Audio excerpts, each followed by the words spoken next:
የአውሮፓ ሀገሮች በቆጵሮስ በተሰበሰቡበት ስለ አውሮፓ ህብረት በጀት ጉዳይ ሲወያዩ የኔቶ ህብረ ብሔራዊ ጦር ዕጣ ፋንታም ተነስቷል።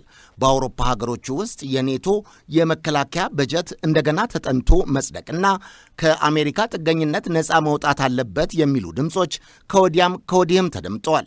የአውሮፓ ህብረት ቀደም ሲል በሩሲያ ዩክሬን ጦርነት ምክንያት አሜሪካንን ተከትለው በሩሲያ የነዳጅና የተፈጥሮ ጋዝ የወጪ ምርት ላይ ማዕቀብ መጣላቸውን ተከትሎ ኢኮኖሚያቸው ክፉኛ ተጎድቶ መቆየቱ አይዘነጋም።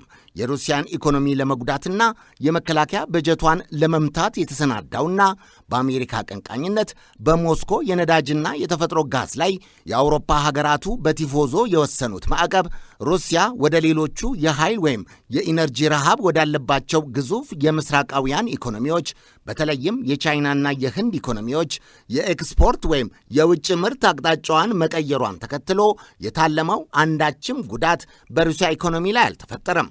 ይልቁንስ የአውሮፓ ሀገሮቹ ኢኮኖሚ ግዙፍ ኩባንያዎቻቸው በርካሽና በገፍ ያገኙ የነበረውንና ጥገኛ ሆኖ በቆየው በሩሲያ የተፈጥሮ ጋዝና ለቤት ለቤት ፍጆታ ማለት ነው የነዳጅ ኃይል ደግሞ ለኩባንያዎቻቸው በማጣቱ ዩሮዞን ኢኮኖሚያቸው ክፉኛ ተጎድቶ ቆይቷል።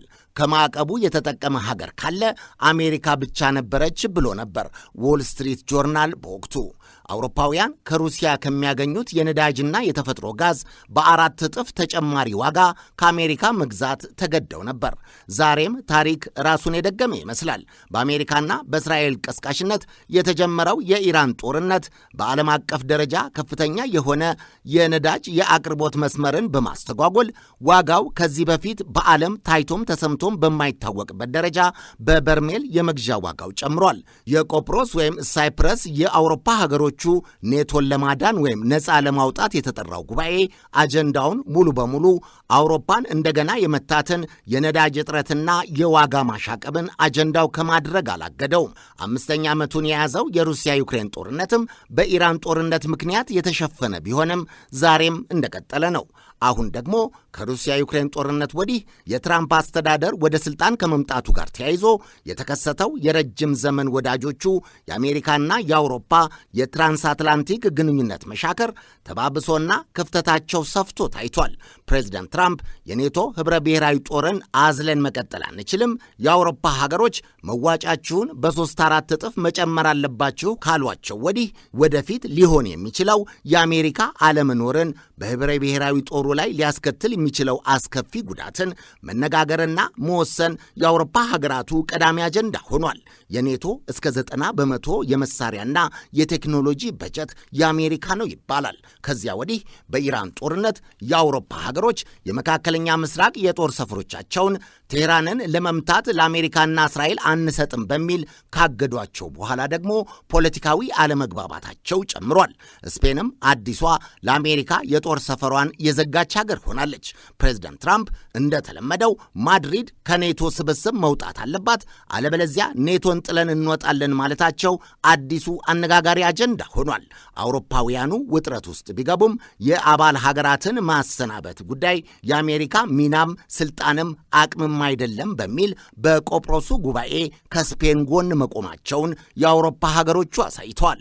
አሁን ከአሜሪካ መከላከያ ሚኒስቴር ወይም ፔንታጎን ያፈተለከ የኢሜይል መረጃ እንዳረጋገጠው አሜሪካ ዋሽንግተን ቴል አቪቭ ከኢራን ጋር የሚያደርጉትን ጦርነትና ዘመቻ ድጋፍ ያልሰጡ የአውሮፓ ሀገራትን ለመቅጣት ያቀደችውን እርምጃ አመልክቷል። አሜሪካ ስፔንን ልታግድ እንደምትችልም በኢሜይሉ ሰፍሯል። እንደ እውነቱ ከሆነ ግን በኔቶ የስምምነት ዶሴ ውስጥ አባል ሀገርን ለማባረር የሚያስችል ደንብ የለም። ስፔን በኔቶ ውስጥ ቁልፍ ወታደራዊና የሲቪል ሚናዋን እንዳትወጣ ለማገድ የሚወሰድ ማንኛውም እርምጃ ሁሉም የኔቶ አባል ሀገራት በአንድ ድምፅ ሊያጸድቁት ይገባል። ይሄ ደግሞ ሊሆን የሚችል አይደለም። የኔዘርላንድ ጠቅላይ ሚኒስትር ሮብ ጄተን ስፔን የኔቶ ሙሉ አባል ናት፣ ወደፊትም ትቀጥላለች፣ አሜሪካ የአለቅነት ባህሪዋን ብትተው ይሻላል ብለዋል። የጣሊያን ጠቅላይ ሚኒስትር ጆርጂያ ሜሎኒም አሜሪካ በሲሲሊ የሚገኘውን የሴጎላ የአየር ኃይል ካምፕ ለኢራን ጥቃት እንዳትጠቀምበት አግደዋል። አሜሪካም ስፔንን ለቀቅ እንድታደርጋት ጠይቀዋል። በአንድ ወቅት የፕሬዝዳንት ትራምፕ የቅርብ ወዳጅ የነበሩት ጠቅላይ ሚኒስትር ሜሎኒ ፕሬዚደንት ትራምፕ ሊቃነ ጳጳሱን የገለጹበትን አዋራጅ ንግግር በማንሳትም ይሄ ተቀባይነት የለውም ብለዋል። ፕሬዚዳንት ትራምፕ በተለመደው ወረድ ያለ ንግግራቸው ደግሞ ሜሎኒ ራሷ ተቀባይነት የላትም ማለታቸውን ቢቢሲ ዘግቧል።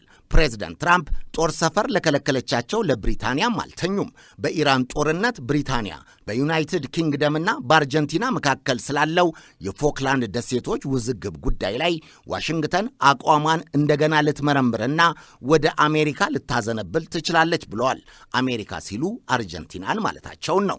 ትራምፕ በጠቅላይ ሚኒስትር ኬር ስታርመር ቀደም ሲል በጣም መበሳጨታቸው ይታወሳል። የአሜሪካ አውሮፓ ውዝግብ እንደ አዲስ መስፋት ምክንያት የሆነችው ስፔን ደግሞ የኢራንን ጦርነት በዓለም አቀፍ ሕግ መሰረት ሕገ ወጥና የሞራል ድጋፍም የሌለው ነው ብላለች። ኔቶ ዕጣ ፋንታው በቋፍ ውስጥ ወድቋል። የቀድሞው ዋና ጸሐፊ ጄንስ ስቶልተንበርግ እንዳሉት ይህ የአሜሪካና የአውሮፓ ሀገሮች ውጥረት ለጥቂት ዓመታት ከቀጠለ የኔቶ መኖር አጠራጣሪና ዋስትናም የሌለው ነው ሲሉ ስጋታቸውን አስቀምጠዋል። የአውሮፓ ሀገሮች ኔቶ በፖለቲካ ክፍፍል ምክንያት ጥቃት ቢሰነዘርባቸው ሊከላከል የሚችል ኃይል እንደሌለ በመስጋታቸው የየራሳቸውን የመከላከያ ኃይል ወደ ማጠናከርና በህብረቱ የመከላከያ አንቀጽ 42(7) ላይ ስለ ደህንነት ጉዳይ እንደ አዲስ ለመምከርና አውሮፓዊ ኔቶ ለመፍጠር ጥረት እያደረጉ ነው። አሁን አውሮፓና አሜሪካ የኢራንን ስጋት የሚያዩበት መንገድና ለመመከትም እየመረጡ ያሉት ስትራቴጂ ወይም ታክቲክ የተለያየ ሆኗል። አውሮፓ ዲፕሎማሲና ማዕቀብን ስትመርጥ፣ አሜሪካና ትራምፕ ግን የኃይል እርምጃ፣ ጦርነትና የኢኮኖሚ ከበባና አነቃን መርጠዋል።